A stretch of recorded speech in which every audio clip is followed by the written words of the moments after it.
Good evening. I'm Stacey Amos for News Channel 8, and these are the top stories we have for you tonight.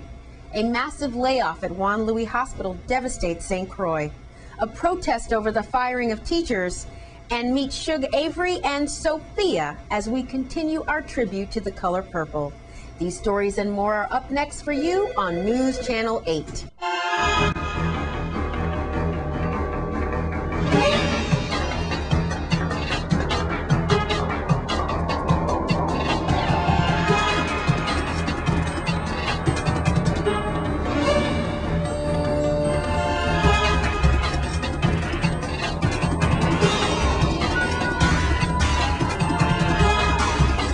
In our top story tonight, at least 85 nurses were told to get their personal items together and leave the premises after they were laid off earlier today.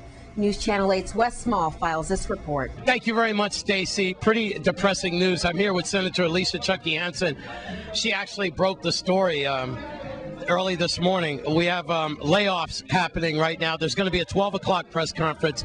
It's minutes after 11. And Senator, you see, we have LPNs and also other nurses that are literally in tears. They have been let go, terminated, fired, sent home.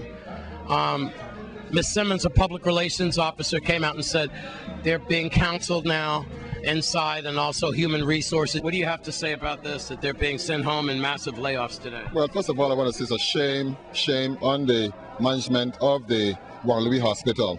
I could understand if they had decided to start from the top with the dismissal and the removal of employees. But to start from the bottom, to start with the employees, the ones who are doing the dirty work, the ones who are doing the cleaning, the ones who are doing the work that no one else wants to do. Bedpans. The ones who assist the registered nurses. I mean, those are the ones that you picked on first. What about all of those who have credentials, RN degrees, and are sitting in administrative offices in the hospital that never have contact with patients? What's going to happen to patients' care in the version? Are we supposed to drop our standards now that you're laying off, dismissing all of these RNs, LPNs and CNNs? What's supposed to happen to them? And I'm saying that the unions have to step up the plate, demand the bargain. Not one union representative. They have to certainly file. One union representative through this entire layoff for the nurses. Not one has contacted this reporter. It's my understanding right now as we speak that the union leadership is in discussion with the management of the hospital. That's the reason why you're not out here right now. But I'm saying that they have to immediately file a TRO to stop this from happening. And I'm saying if it's austerity measures, then let's start from the top, not from the bottom. You can't terminate all of the CNN, the LPN nurses, and have all of these people that come from away taking over the jobs at our hospital. Certainly, LPN and the CNN nurses are the ones who are the bed assistants on the recovery of our patients. Those RNs, many of them who are travelers, are even trained by our CNAs and LPNs in the Virgin Islands hospitals. We know that. They are paid more money. And our LPN and CNNs are local people. I'd like to announce today a change in the nursing care model that Governor Juan F. Louis is embarking upon today. We're becoming a registered nurse-dominated health systems. We are seeking to become magnet status. Magnet status is a designation for quality hospitals providing exceptional care. Wherever you see a magnet status hospital, you see lower turnover rate with nurses, more jobs ultimately, and lower error rates for patients in the care. We actually have higher satisfaction for patients. Those two combination has caused us, if you will, today to dismiss our direct patient care certified nurse assistants and our licensed practical nurses. As of today, 85 of our team members have been dismissed.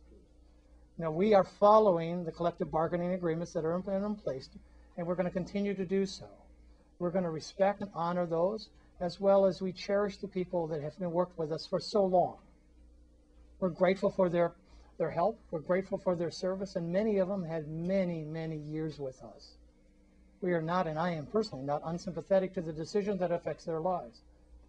However, if we continue our financial condition going forward, our financial conditions will worsen and all jobs will be at risk. And more importantly, the way we do patient care will be at risk. The first question this reporter asked was, are you, sir, willing to take a pay cut. What I said was, precisely, I said everybody suffered the 8% pay cut. Everybody took that back in July 27th across the board, including my salary too. So what we're trying to do is actually raise salaries of our nurses. We actually want to actually pay nurses more, not less, because we will be able to attract and retain those that we have out there. One of the things we're also doing is we're actually cutting our dependency upon those nurses from other areas, the travelers, if you will, the agencies. Our objective is by the end of September have less than 50% we have today, by the end of December by 90%. And based upon our calculations right now, we might be able to do that far earlier. And that compensation that was paid for higher wage, we want to pay it to our local people. We want to pay it to so that our nurses actually have more money than, as well as the rest of our employees. At Juan Louis Hospital, I'm Wes Small for News Channel 8. Thanks, Wes. And the casualties continue to roll in. Earlier today, News Channel 8's Wes Small covered a protest near the Ricardo Richards School. Here we are with Miss Otley, and it's Ricardo Richards, and you see the theme is "We are not trash." How can no child be left behind when there are no teachers left in front? And dismantle education, you destroy a nation. Miss Otley, what is this all about? Well, the teachers and paraprofessionals and support staff at Ricardo Richards would like to let the community know that we are upset, we're hurt by the dismissal of our colleagues and fellow members of education throughout the Virgin Islands. Have all y'all been fired? No, we haven't. But we believe today for them, tomorrow for us. We're not sure how far the dismissals are going to go, but we do know that, you know, education should not have been touched first. That is a mutual feeling amongst us.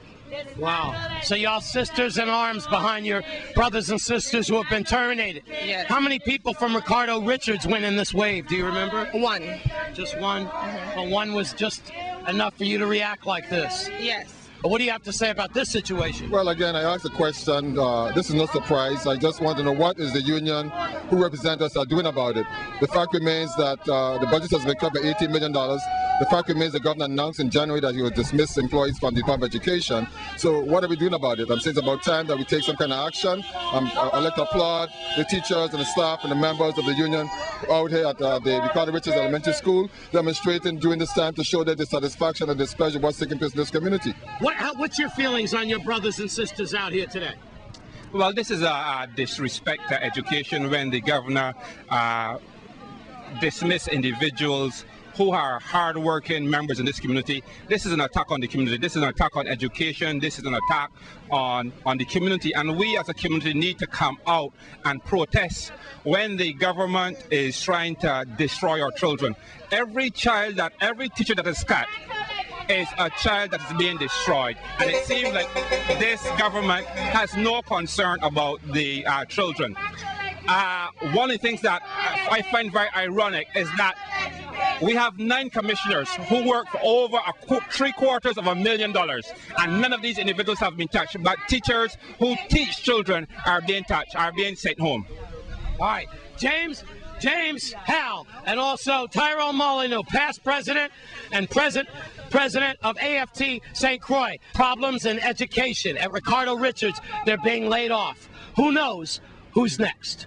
I'm Wes Small for News Channel 8. If you're wondering, our governor's off island at the National Governors Meeting in Washington this week. Delegate to Congress Donna M. Christensen, Governor John DeYoung, and several of his cabinet members began the federal response to the closing of the Hovenza refinery and the economic impact it would have on the territory in a multi-agency roundtable led by the Department of the Interior's Office of Insular Affairs on Friday. While the loss of Hovenza is devastating, this is an opportunity to turn challenges into opportunities, said Congressman Donna Christensen, who requested the meeting upon learning of the refinery's closing. We generally have an interagency meeting every year around this time for the territory, she said, but we requested that Assistant Interior Secretary Anthony Babauta hold a meeting to specifically deal with the unfolding economic crisis brought on by the closing of the refinery. The governor and his team, which included Commissioner of Labor Albert Bryan, Commissioner of Planning and Natural Resources Alicia Barnes, Commissioner of Health and Human Services Chris Finch, and Water and Power Executive Director Hugo Hodge, outlined the impact of the closing on employment, energy costs, tax revenue, healthcare, and education for a group of federal representatives from the Departments of Commerce, Treasury, Education, Energy, Health and Human Services, Interior, Labor, the Small Business Administration, the Environmental Protection Agency, and the Internal Revenue Service. Details are still sketchy, but a young man continues to cling to his life after he was shot in the head yesterday. News Channel 8's Wes Small has the story. Thank you very much, Stacy. We won't be staying here too long because look, this is where the young man was shot yesterday. If you look at the video from the bottom of the hill, this is where we were. Now look over here. There's like nothing here. Look, the cameraman pans a beautiful view. Folks, I don't know where this shooting really happened. They keep going around. I don't know what house they came from. Details are still sketchy. We have a young man that took a bullet to his temple right up in here after complaining that he could have been robbed a couple of times up here, possibly by these same individuals. All we do know is that he is still alive today. Miraculously, it was touch and go. He's still fighting for his life. To my knowledge, Stacy, he's still okay. If you know anything, you saw anything, then say something. 911, 1-800-222-TIPS, 900-1-800-222-TIPS. That's Crime Stoppers and 911. Back to you, Stacy, in the newsroom. And we continue to pray for his recovery. When we come back, it's news from around the region.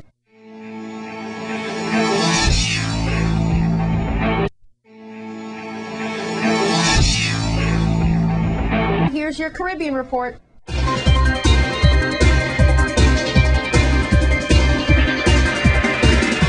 From the Dominican Republic, Haiti's Minister of the Interior and Chief of Staff, Thierry Maillard-Paul, representing Haiti's President Michel Martelly, attended the inauguration of the Rural Clinic of Viron in Punta Cana, the only primary care facility serving the local community where 60% of its patients are Haitian.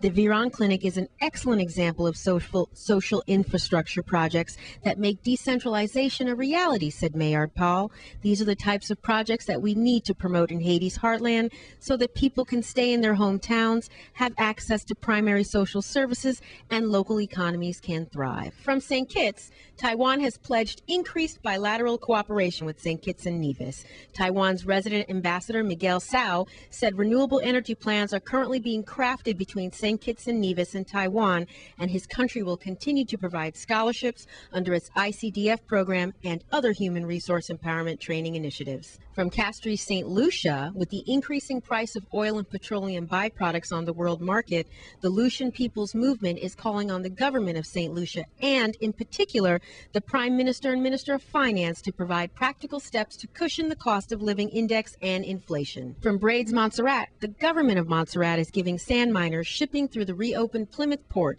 a 50% reduction on export charges, says Premier Reuben Mead.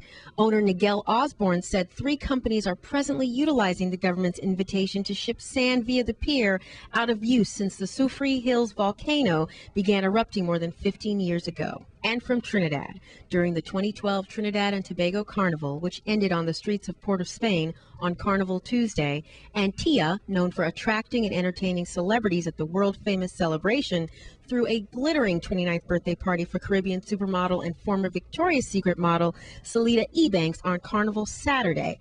After the event, the former Victoria's Secret angel tweeted, "My birthday weekend was beyond life, darlings. SOS kisses to Simon Khan and Antia. The cake was amazing. I love Trini."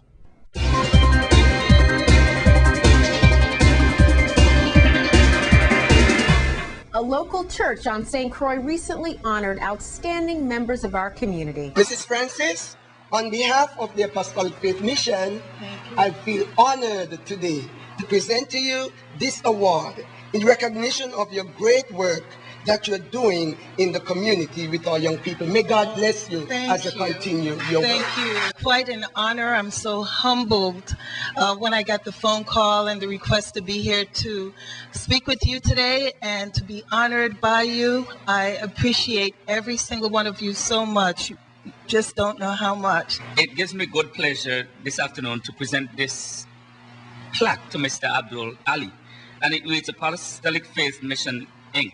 Black History Month Recognition Award, presented to Abdul Ali in recognition and appreciation of your tireless and dedicated service as a Virgin Islands community activist. And I know Mr. Ali fairly well, and he is a man who does everything and anything. You just have to call on him and he'll find time. Right. God bless you, Mr. Ali. Thank you so much. And I want to thank the church and particularly Pastor Burt for honoring me today. I just wanted to know that my efforts are largely very much tied into the community. And every day when I do something, it's generally because I feel the need to help move the community forward. Brother Matthew, I'm Pat. On behalf of the Apostolic Faith Department, I present to you this plaque of appreciation for the hard work you have done in this building and in this community. God bless you, and God bless you again. They asked me to maintain it, which sometimes wasn't too pleasant, because when you hear someone come to you and say, Brother Matthew, the bathroom ain't working, you don't really know what you're going to meet. But through it all, I give it 110%. We'd like to thank Earl Morris for providing us with that footage. And when we come back, part 2 of our 5-part in-depth look into The Color Purple, the musical.